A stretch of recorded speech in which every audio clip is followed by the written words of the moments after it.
Labą dieną. Sveikas gyvas, sveikas gyvas. Nugi, sveikas. Labas, labas. Kap drūtas, kap laikaisi? Gerai, aš pusę dienos imnesu, žinok. Aik tu savo. Nu taip. Geras. Tai... O aš teatrui ruošiuosi, tai va tvarkausi dar vis, žinai. Ir savaitgalis. Savaitgalis tvarkaisi. Nu žinok, kad darbai kai. Atvykau į Simno specialiosios mokyklos kiemą. Šitoj mokykloje dirba teatro mokytojas, pedagogas Arūnas Narauskas. Na, jis be teatro negali, net ir savaitgaliais dirba. Tiesa, 30 metų to jau bus jo teatrui. Geras. Planuoja. Taip, klausau. Aha, kiek praeis metais planuoja renovuoti mokyklą? Dar nėra, aišku. Žinok, dabar projektai susijims. Projektų tuo, tai dar tai viskas kaip ir... Tu man geriau apie teatrą savo papasakok. Žinau, kad 30 metų bus balandžio pabaigoje premjera. Balandžio 26. Taip, labai laukiam. Pasistengsiu, žinok, visomis išgalimis atvykti ir pagerbti patį ir jūsų aktorius. 30 metų tau daug ar mažai teatrui? 30, labai daug iš tikro. Daug? Labai daug. Labai daug. Kai pradėjau dirbti, galvojau, 10 metų jau būtų labai daug. Paskui taip vis po 5 kėliau 15. Paskui 20 ir jau galvojau, išsisemsiu. Arūnai, šiaip žmonės, dalis žmonių yra, kurie linkę mesti, keisti darbus ir panašiai, kodėl tu nekeiti darbo jau 30 metų vis dėlto. Dažnai klausia, nu kažkaip labai prilikau prieš tos vietos. Nuo 17 metų dirbti pradėjau. Gal suleidau tą šaknis. Labai anksti ir dabar va 30 metų. Nieko savo. Stipru, Arūnai, vis dėlto, stipru. Nu kągi, man užtenka tinginiauti, lipu iš automobilio ir einu paskui tave. Parodysiu, truputėlį, ką mes su vaikais darom. Dar taip nebuvo. Nu, gerai. Dar taip nebuvo. Aš žinai, aš atvažiavau tik tai šitą pastatą nufilmuoti, nes praktiškai visą Simną apvažiavau. Nufilmavau įvairias vietovės, pastatus, daugiabučius. Pravažiavau ir pro tavo namus. O, tai galėsim dar užsukti kokios arbatos? Žinok, aš jau laiko neturiu, nes laukia močiutė. Supratau. Aš ją išviriau, žinai. Supratau. Va štai. Nes aš tik išsinešiu. Premjera pati pirmoji įvyko būtent šios mokyklos valgykloje. Taip, šitoje salėje. Pamenu. Šitoje scenoje. Aš pirmą kartą gyvenimą matau apskritai, kad valgykloje gali būti scena. Valgai ir žiūri. Šiaip tai jau kaip būna renginiai, tai jau nevalgo, tik žiūri. Bet yra tokių teatrų, kur yra su kavine. Ai, šitaip ar ne? Taip. O, jau, žodžiu, Žygiuojam. Net nesapnavau. Dabar tu privertėjai padaryti apie Simną. Trečia dalis bus. Aš jau prisigėriau. Tos kavos, ačiū. Žinok, visi vaišina vaišingi tie simniečiai, šaunuoliai. Gražus Simno kraštas vis dėlto, šitas miestas. Taip.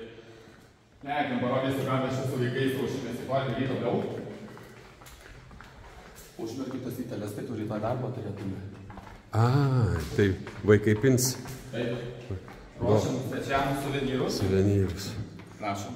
Nu va, gėlėtas kabinetas. Taip, va. Visos sienos, o jas. Baleika. Aš tavo kabinetą galėčiau pavadinti margučiu. Nu, Margas kabinetas. Labai margas kabinetas. Nu ką, čia tavo darbai? Nu ir va, mes jau sunešiai. susimerkėm jo, kad rytoj galėtume dirbti. O šiaip ką, ruošiamės į 30 šventį, tai va mano mokiniai. Kiekvienam svečiui daro po suvenyrą. Čia tokie bus lietuviški pumpurai. Bet kadangi mūsų 30 spektaklis toks labai lietuviškas bus.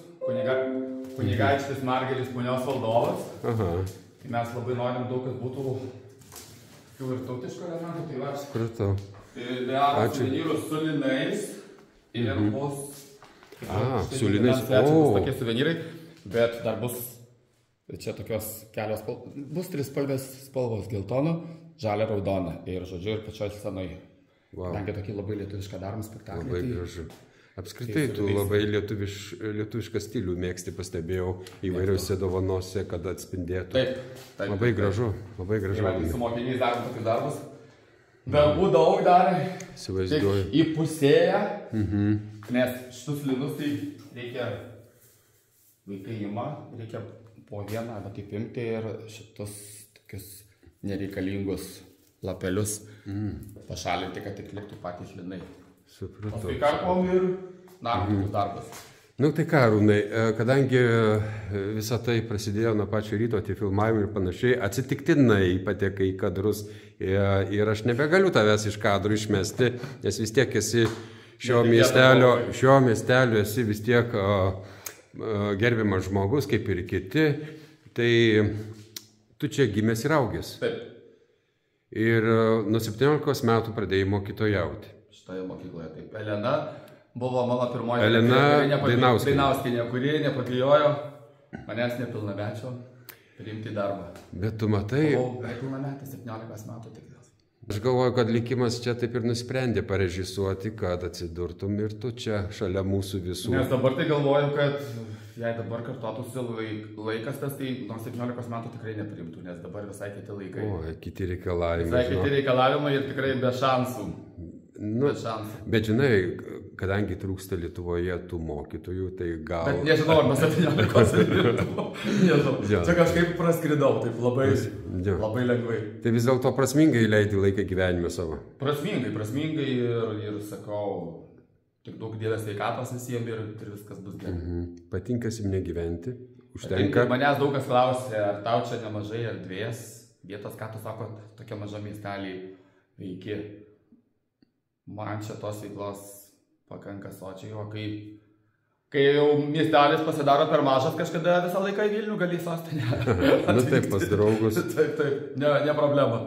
Iš kur sėmiesi idėjų, nes vis dėlto 30 metų, 30 spektaklių, tai reikia vis tiek pasukti tą galvą, kad būtų kitaip, įdomiau, nes dažnai yra ir tų pačių žiūrovų, kurie eilę jų metų ateina į tavo premjerinius spektaklius. Iš kur sėmiesi minčių, idėjų? Oi, čia tikrai geras klausimas, nes tikrai sunku, kad mes kaip darom tus spektaklius, tai stengiamės, kad nebūtų tos pačios dekoracijos, kad drabužiai būtų kiti, nes naujas spektaklis, naujas kūrinys, nauji veikėjai, tai šiaip sunku, bet viskas įmanoma. Galvoji, nemėgi vieną naktį, antrą, trečią, penktą jau sugalvoju. Jau eilę vasarų skrendi kažkur ten, kur... Į Norvegiją. Į Norvegiją. Ir ten skini... Braškės, dažau namus. Dirbu tokius darbus, ten reikia, tai, sakykime, kasom bulvės, rauna morkas, ką tik tai reikia, kokie darbai tokius ir dirbu. Tu universalus žmogus. Šiaip valstybė turėtų būti šiek tiek gėda, gal ir net šiek tiek, kad mokytojai priversti važiuoti, skristi kažkur dirbti papildomus darbus. Bet tik tai aš irgi visur ieškau privalumus, pavyzdžiui, tenai kaip būna šitos baltosios tokios naktys labai sutemsta, niekas tas neima, tai aš tikrai ir tenai būdamas labai daug idėjų spektakliam prisigalvoju, būdamas tenai. Nes sunku ten ir užmigti, nes būdavo gyvenam su Lenkais, ten tam kempinge būdavo apie kokie 80 žmonių, skirdavosim laikas, man 4 ryto keltis, tiem Lenkam į 8 valandą keldavosi, nes mes į Braškes turim anksčiausiai keltis, kas dirba ten prie bulvių, prie kitų darbų, tai užtenkėm ir 8 atsikelt. Tai dar tokį baliaunį būdavo. Tai jie tik tai balių baigė 4, o jau keltis reikia. Tai kol baliavoja, kol baliai vyksta aš spektakliam idėjas. O norėdavosi prie balius kartais prisijungti? Vis tiek muzika groja, pokalbiai. Kad jau ten tiek nusidirbdavom, kad labai gerai būdavo lovoj kojas išdėtų. Supratau. Nu ką, aš dar norėčiau užfiksuoti keletą tavo spektaklių fotografijų. Gal gali kažkiek papasakoti, kuris tau spektaklis, ypatingai jau labiausiai arčiausiai širdies yra? Šiaip tai mes ir su vaikais, kai darom, Robertas, kai darome su vaikais tos spektaklius, tai man atrodo, kad... Arūnai, ir šičia dar... jau senas. Čia pirmą kartą, kai Larisa su Jonu atvažiavo, tas spektaklis buvo. Ai, mes čia pirmą kartą, kuriais metais? Tai čia prieš 15 metų. Prieš... Oi, Daro bėga tas laikas. Štai. Va, Patricija, mano dukra. Taip. Tavo artistė laiko. Taip. Tokie spektakliai atrodo kiekvieną, kur paskutinį vis padaro, tai mums atrodo, kad jau šitas tai gražiausias. Jo, čia mano pirmoji direktorė, Elena Dainauskienė. Pastebiu tokį dalyką kaip jausmą, jautrumą. Ir čia tau tikrai 10 balų ir labai stiprų būna. Stengiamės, kad palies žiūrovų širdis. Stengiamės. Tu pats esi toksai nuoširdus, linksmas, geras žmogus, pozityvus labai. Ar kada nors tu šiaip apskritai liūdi ar ne? Visko būna. Kaip ir visiems. Normalu. Bet tu esi talentingas neparodyti visiems viešai. Visiems nereikia. Tik savo. Taip. Tave mato liūdna tik tai Arūnas Narauskas? Geras klausimas. Dažniausiai tai gal Arūnas Narauskas. Ir pabaigai, ką galėtum palinkėti taip žmonėms apskritai kažką prasmingo, nežinau, tiesiog.